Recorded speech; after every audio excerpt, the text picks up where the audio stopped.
My parents didn't just skip my MIT graduation. They skipped it to watch my sister dance in a tiny auditorium that smelled like old carpet and cheap perfume. While families around me screamed, clapped, cried, I walked across that stage with a smile. I practiced in the mirror, knowing the people who were supposed to cheer for me were cheering for her instead. The applause felt distant. The empty chairs felt louder. And somewhere between the dean's handshake and the silence that followed, a decision formed so sharp it almost scared me. Because that day wasn't the real betrayal. It was only the beginning. I grew up in a house where love was measured, weighed, and quietly redirected toward the daughter who shined the brightest.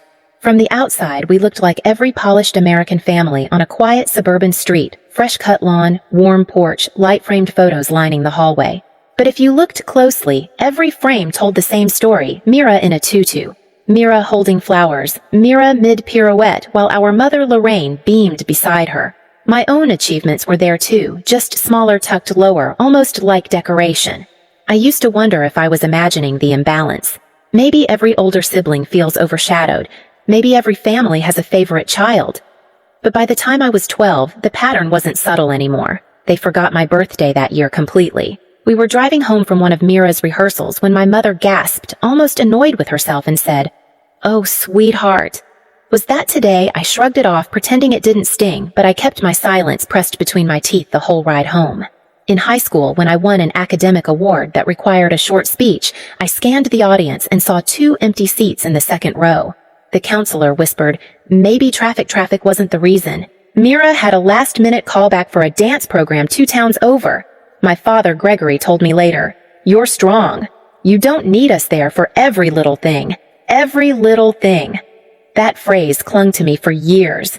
They bought Mira a used car the moment she turned 16, a silver one with a giant red bow. I remember watching her peel out of the driveway while I stood at the bus stop in the cold, clutching my backpack straps. I told myself it didn't matter. I told myself I was building independence, resilience, a thicker skin. I didn't realize then that I was also building distance. Still, a part of me kept reaching. I tried to make myself easier to love, quiet, helpful, never demanding attention. I cooked dinner when Mom was busy, tutored Mira for her math exams, brought home straight A's like offerings no one asked for. But nothing I did shifted the spotlight. It wasn't malicious, I think, just habitual. They were used to seeing Mira as the one who needed protecting and me as the one who would be fine.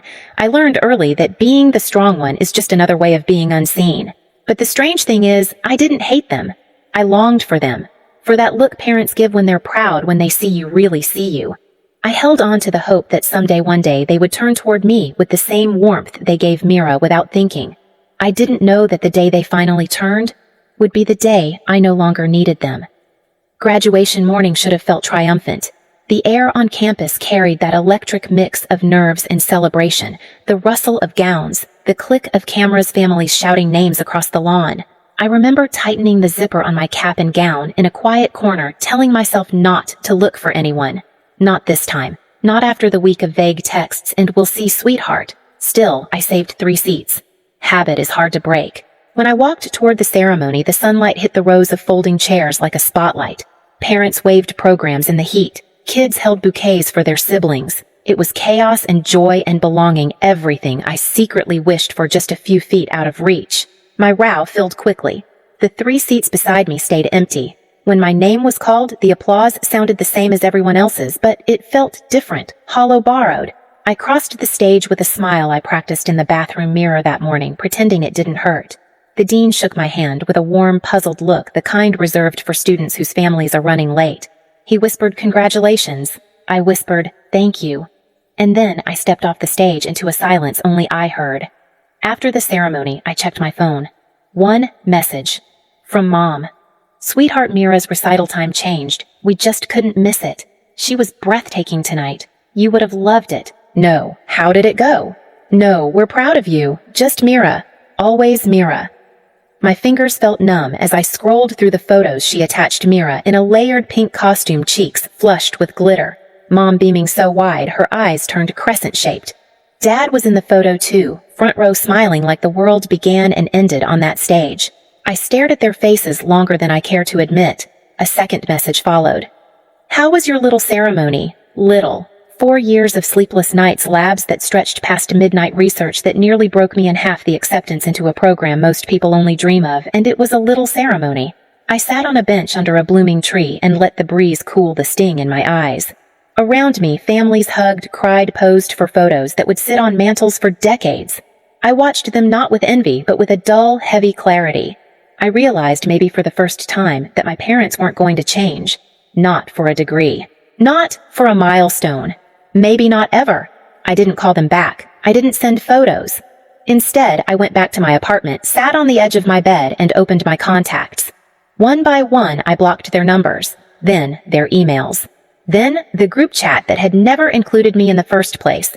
It wasn't a dramatic moment, just a quiet decision, a boundary forming like a clean, straight line. Seattle didn't feel like an escape at first. It felt like a blank page, too white, too quiet, too honest. My studio apartment was small enough that I could touch the kitchen counter and my bed without moving my feet, but it was mine. I remember the first night, clearly, rain tapping the window, the hum of the old fridge, the ache of a boundary newly drawn. Cutting my parents out hadn't made me feel strong. It made me feel unanchored, like I'd stepped off a cliff and was waiting to hit the ground. But the city had a way of catching me. I started at a research-focused tech job. No flashy corporate names, just a team of sharp minds who cared about ideas more than hierarchy. My manager, Priya, noticed I worked through lunch every day and nudged a granola bar onto my desk with a dry, "You can't innovate if you faint." Jenna from down the hall invited me to kickboxing class to punch out whatever childhood trauma remains.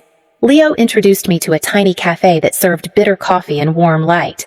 Somehow they became the first people who saw me without comparing me to anyone else. At night, I'd sit in my thrifted leather chair facing the city skyline, listening to the rain slide down the glass. Healing wasn't linear. Some days I woke up breathing easier. Other days, a random scent or a passing comment opened the wound again. Therapy helped me understand a truth I'd long avoided. Being the strong one didn't make me unbreakable. It just meant I'd been breaking quietly for years. Slowly, I rebuilt myself. I learned to take up space in meetings. I learned to trust that people meant it when they said they were proud. I learned I didn't have to shrink for anyone to shine. By year 2, I led small teams. By year 3, I filed patents. By year 4, the Seattle skyline no longer felt unfamiliar, it felt earned. And by year 5, I almost forgot what their absence felt like. Then the wedding invitation arrived. A white envelope, heavy cardstock, my name written in looping ink. Daniel, my cousin, one of the few family members who never treated me like a background character, was getting married. He wrote a short note at the bottom. "It would mean a lot if you came." I held the card for a long time. 5 years is a strange amount of time. Long enough for people to age, but not long enough for patterns to disappear. Long enough for wounds to scar, but not long enough for memory to fade. Part of me wanted to ignore it, but another part, a stronger, steadier part, felt ready. Not to reconnect, not to forgive, but to stand in the same room with the people who once made me feel invisible, and see if I still felt small. When I finally RSVP'd, yes, a thought settled in quietly. I wasn't going back to be their daughter. I was going back to witness who I'd become without them. The wedding venue sat on a hill overlooking the water, glowing under the kind of summer sunlight that makes everything look softer than it really is. White columns framed the entrance, roses lined the pathways, and guests drifted across the lawn like pieces on a slow-moving stage. I pulled into the gravel lot in a rented hybrid, cut the engine, and took a breath that tasted like nerves wrapped in calm. I wasn't here to make a statement. But walking in, I realized my presence alone already was one. Inside, the air hummed with chatter, clinking glasses and strings from a small live band. I spotted Daniel across the room, sharp suit, easy grin, the same cousin who used to share his fries with me at family gatherings because he could tell I was always left out. When he saw me, his entire face lit up. "You came?" he said, pulling me into a hug that felt real. "Of course I did," I murmured. He squeezed my shoulder. "I'm proud of you, Ev. Really." Funny how such simple words can hit harder than any wound. I drifted toward my assigned table, taking the long way around the room. Lace tablecloths, polished silverware, soft candlelight flickering in glass holders, it was all designed for beauty. But beauty can't soften the moment your past catches up with you. I saw them before they saw me. Lorraine stood by the back window, adjusting Mira's hair, even though it didn't need adjusting. Mira wore a pale lavender dress, soft curls pinned back with tiny pearls. Gregory hovered beside them, stomach slightly fuller, posture slightly smaller. 5 years had settled into their faces in ways I didn't expect, lines that weren't there before, shadows under their eyes, an anxious drift in their gazes. I turned away before they looked up. For the next hour, I blended in. I chatted with Daniel's friends, laughed lightly, sipped my champagne, answered polite questions about my work. I didn't hide, but I didn't seek them out either. I existed, calm, grounded, complete. For the first time, being in the same building as my parents didn't make my chest tighten. But eventually the moment came. A presence shifted behind me, a familiar pause in the air, a breath I recognized even after all this time. Evelyn. My mother's voice, soft, shaky, almost disbelief. I turned slowly. She pressed a hand to her chest as if steadying herself. My God, it really is you. Hi, Mom. Her eyes glimmered, not quite tears, not quite joy, just shock. We didn't know you'd be here. I RSVP'd to Daniel, I said simply. Gregory stepped forward, his voice rougher than I remembered. You look different. It's been 5 years, I replied. Mira hovered behind them, twisting the strap of her clutch. She looked older too, less wide-eyed, more aware.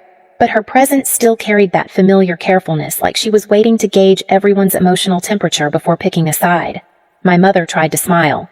We reached out, you know. We emailed. We called. You never, I know. The corner of her mouth tightened. Do you understand how much you hurt us? I stared at her for a long moment. There it was, the narrative they built to avoid the truth. How much I hurt you, I repeated softly. My father nodded stiffly. We're your parents. You can't just vanish because of a silly grudge. A silly grudge. The words sliced through the room with a quiet, brutal precision. I didn't raise my voice. I didn't let my expression crack. I just stood straighter. You skipped my MIT graduation. My mother blinked. We explained. Mira had her recital. You've skipped a lot of things. I continued, keeping my tone even. My 7th birthday, my academic speech, my award ceremony, my acceptance dinner, college applications, the car you bought Mira the moment she turned 16 while I waited in the cold for the bus. Each sentence thudded between us like a stone dropped into still water. Mira flinched. Gregory shifted. Lorraine's face paled. I never asked for that car, Mira whispered. I didn't, I know. My voice softened just for her. This isn't about you. My mother took a step forward. We thought you were strong. You always were.